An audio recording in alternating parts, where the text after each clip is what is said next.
What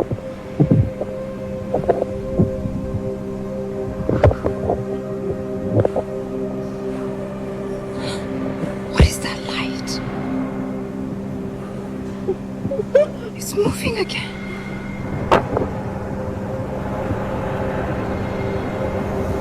What is that? Look at how it moves. Look.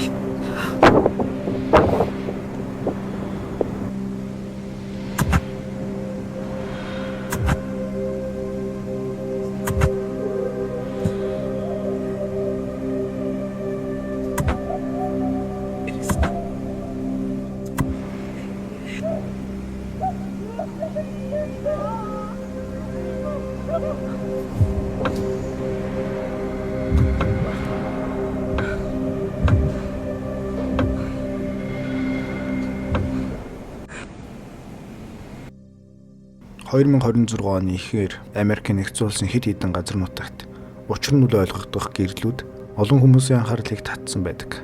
Энэхүү гэрчийн бичиж авсан бичлэг дээр тэнгэрт үл мэдэгдэх улаан туяанууд анивчих бөгөөд асар хурдтайгаар нэг байрлалаас нөгөө байрлалд шижиж байгааг та бүхэн харж байна. Үүнийг байгалийн гоц үзэгдэл гэж хүлээж авах ямар ч боломжгүй юм.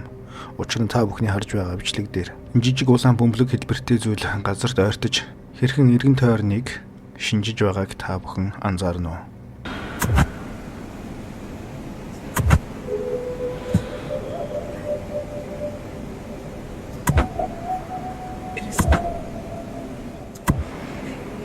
Нууцлаг бөмбөлөг ямар нэгэн дохиог тэнгэр рүү өгж байгаа мэт үйлдэл хийж байгааг та бүхэн харж байна. Мөн энэ зүйлээс лазерын гэр шиг зүйл газар тусан ямар нэгэн зүйлийг хайж байгаа мэт хөдөлгөөн хийж байлаа. Мөн хамгийн хачирхалтай нь эдгээр бөмбөлгнүүд дээш дохио өгөх үед үүлэн дунд ямар нэгэн зөөвөн хэлбэртэй зүйл ажиглагдах бөгөөд үүний хэлбэр дүрс нь үл мэддэх нисдэг биеттэй тун ойролцоо байв.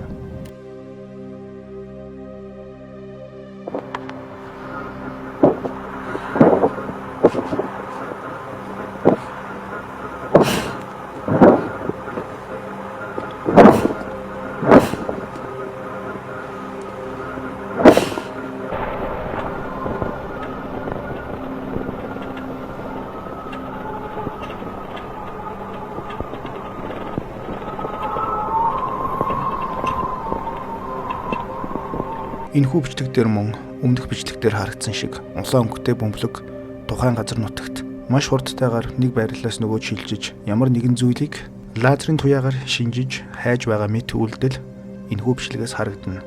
Чухам энэхүү нууцлаг бөмбөлгнүүд нь мөн гэрлүүд юу вэ гэдэг асуулт энд үлдэж байна.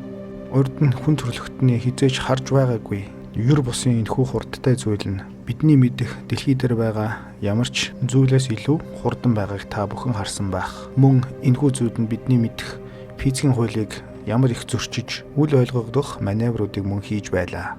Шинжлэх ухааны уран зөгнөлт канон дээрээс л харж болох үйл явдал бодит амьдрал дээр биелэлээ олсон тохиолдол энэ болоод байна.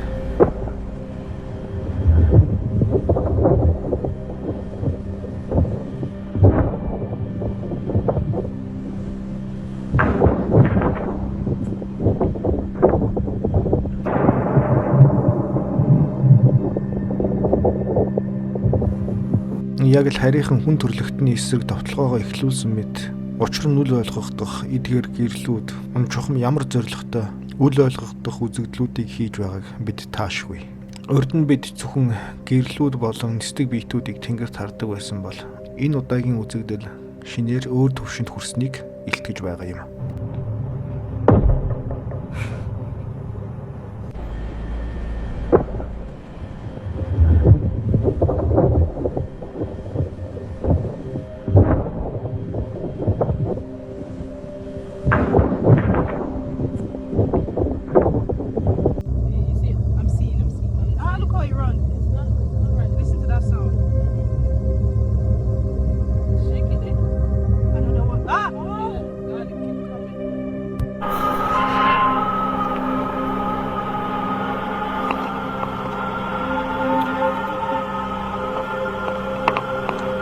Хэрв цэрэг армийнхан ямар нэгэн нууц цэргийн туршилт хийлээ гэж бодоход үүнийг олон хүн төвлөрсөн суурин газар хийх боломжгүй юм. Эдгээр бичлэгүүд нь интернет тэр дундаа TikTok сувгуудаар ихээхэн тархсан бөгөөд хүмүүс үүнийг зарим нь хиймэл оюун ухаанаар бүтсэн гэж үзсэн бол зарим нь үүнийг бодит бичлэг гэдэгтээ санал нийлж байгаа юм.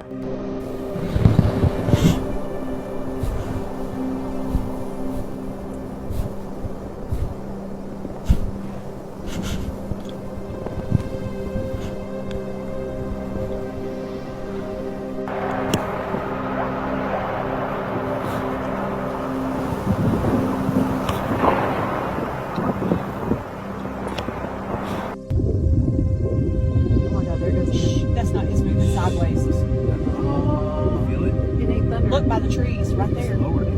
Why is Closer. it bending like I that? don't know. I Comes don't another know. one. Хиймэл оюун ухаан хөгжсөн өнөө цагт ийм төрлийн бичлэгүүд ихээхэн цахим орчинд тархаж хүмүүс чухам юу бүнэн юуг худал гэдгийг ялгахад хэцүү болсон.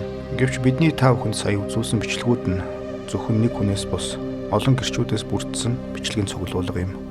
Ихэнхдээ хувь хүний зохиосон хиймэл оюун ухааны бичлэгүүд нь 10-аас 12 секундын урттай байдаг бол эдгээр бичлэгүүд нь 30-аас дээш илүү секундын бүрэн хэмжээний бичлэгүүд бөгөөд ямар нэгэн засвар орсон эсвэл зохиомол гэх ямар ч шинж тэмдэг нийлрээгүй юм. Эдгээр бичлэгийг чухам яаж бодит гэдгийг мэдхийн тулд та бүхэн эхний бичлэгдэр харагдах гэрэлтүүлэг болон ойр орчмын тусгалыг сайн ажиглана уу? Улаан туяа тэнгэр тасах үед ойр орчмын барилгууд дээр хэрхэн гэрлэн тусч сүүдэр ойж байгааг сайн анзаараарай. Look at how it moves. Энэ бол хиймэл оюун ухаанаар бүтэх боломжгүй бодит бичлэг гэсэн үг. Харин дараагийн хэсэг нь бол улаан өнгөтэй бөмбөлгөний газар тойртон хэрхэн ойр орчмынхаа байшингуудыг гэрэлтүүлж гэрэл өөр газар шилжих үед байшин дээр ойсон гэрэл хэрхэн дагаж уусаж алга болж байгааг та бүхэн харж байна.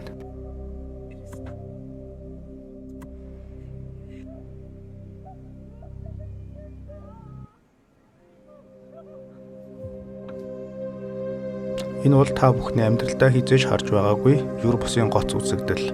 Нэг өсөндөө та бүхэн харийнхны технологиг ямар түвшинд байгааг одоо харж байна. Харин дараагийн бичлэг дээр харагдаж байгаа энэ хүү гэрэл анивчих үед доод машины хэсэг дээр улаан гэрлийн туяа яаж анивчж байгааг анзаарна уу?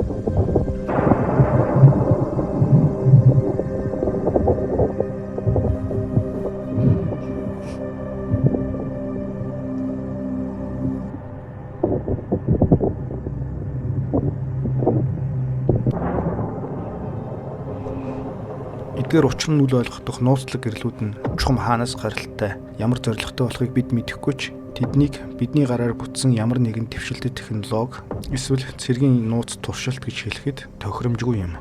Ийм төрлийн бичлэгүүдийг ихэвчлэн санамсаргүй байдлаар сонирхогчд болон гэрчүүд утсан дээр бичиж авдагч хэвлэл мэдээллийн хэрэгслээр төдийлөн сайн гардаггүй. Учир нь ийм төрлийн бичлэгүүдийг ихэнхдээ зохиомол эсвэл компьютерийн аргаар бүтсэн гэж няцаадаг учраас төдийлөн олонний анхааралд хүрч чадалгүй мартагддаг.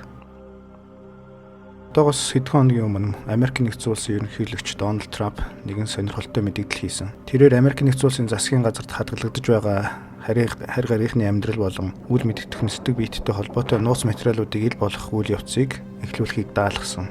Трампын хэлснээр холбооны агентлагууд өмнө нь нууцын зэрэгэлтэй байсан файлуудыг шалгаж олон нийтэд гаргах боломжтой мэдээллийг ил болгох ёстой гэж хэлсэн. Гэхдээ хамгийн сонирхолтой нь тэр өөрөө харь гаригийн амьдрал байдаг хэсэг талаар баттай суурь илэрхийлээгүй. Гэвч бид эндээс нэг зүйлийг ойлгох хэрэгтэй. Одоогоор ямар ч баримт шууд ил болоогүй. Зөвхөн ил болгох процессыг эхлүүлэх тухай тэрээр мэдээлэл хийсэн. Тэгэхээр үнэхээр их дэлхийг донслогсон нууц баримтуудыг ил болгох уу эсвэл энэ зүгээр нэг улс төрийн мэдээлэл байсан уу гэдгийг бид ойрын ирээдүйд харахад үлдсэн байна.